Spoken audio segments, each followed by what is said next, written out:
ऐरोलीमध्ये एक उद्यान आहे जे संपूर्णपणे जपानी पद्धतीने बनवण्यात आलेले आहे. झेन संकल्पनेवर आधारलेले चिंचोली उद्यान म्हणजे शांततेचं एक महत्त्वाचं ठिकाणच आहे असं म्हणायला हरकत नाही. पावसाळ्यात तर या उद्यानाचं निसर्गरम्य वातावरण तिथे येणाऱ्या प्रत्येकालाच आपलंसं करतं. गजबजत्या मुंबईमध्ये असंही एक ठिकाण आहे, पावसाळ्यातील शांत ठिकाण आहे यावर कोणाचाही विश्वास बसणार नाही. जपानी शिल्पशैलीची छाप असणारे पुतळे, वृक्ष आणि हिरवळीची आगळी वेगळी रचना यामुळे हे उद्यान प्रेक्षणीय ठरते. मोकळ्या हवेत व्यायाम करण्यासाठी, मुलांना खेळता यावे म्हणून, निवांतपणे वाचन करण्यासाठी, मानसिक शांतता मिळवण्यासाठी, मित्रांना भेटण्यासाठी अशा अनेक कारणांनी परिसरातील आणि संपूर्ण नवी मुंबईतीलच रहिवाशांची पावलं या उद्यानाकडे आपोआप वळतात.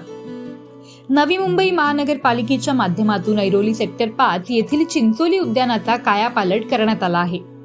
जपानमधील झेन संकल्पनेनुसार या उद्यानाची रचना करण्यात आली आहे. या उद्यानात पहाटे 5 पासूनच फेरफटका मारणाऱ्यांची आणि व्यायाम करणाऱ्या तरुणांची गर्दी असते.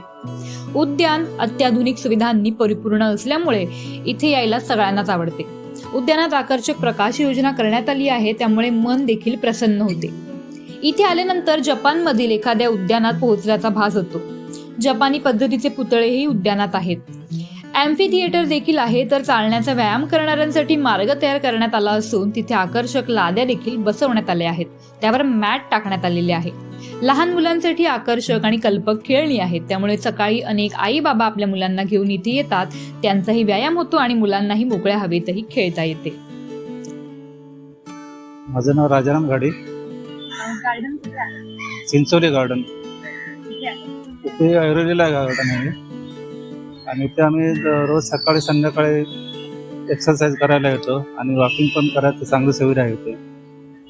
आणखी म्हणजे कोण कोण इथे नेहमी येतात? लहान मुलं येतात, मोठे म्हणजे वयस्कर माणसं, बायका, मुलं सर्व येतात.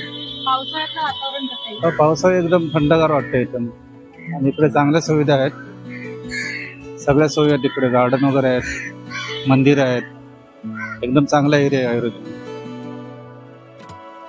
या उद्यानात ज्येष्ठ नागरिकांसाठी विरंगुळा केंद्र सुद्धा आहे, ज्यामध्ये अनेक ज्येष्ठ मंडळी कॅरम, चेस यासारखे खेळ खेळत असतात. उद्यान आकर्षक असल्यामुळे तिथे महाविद्यालयातील तरुणांचे घोळके येतात. त्याचबरोबर संध्याकाळी आई बाबा किंवा आजी आजोबांबरोबर अनेक लहान मुले खेळ खेळण्यासाठी येतात. त्यांच्या किलबिलाटाने उद्यान गजबजून जाते. तुम्हालाही पावसाळ्यातील असंच एखादं निसर्गरम्य ठिकाणी जायचं असेल किंवा शांतता अनुभवायची असेल तर नक्की या चिंचोली उद्यानाला भेट द्या. साक्षी पाटील, लोकल 18, नवी मुंबई.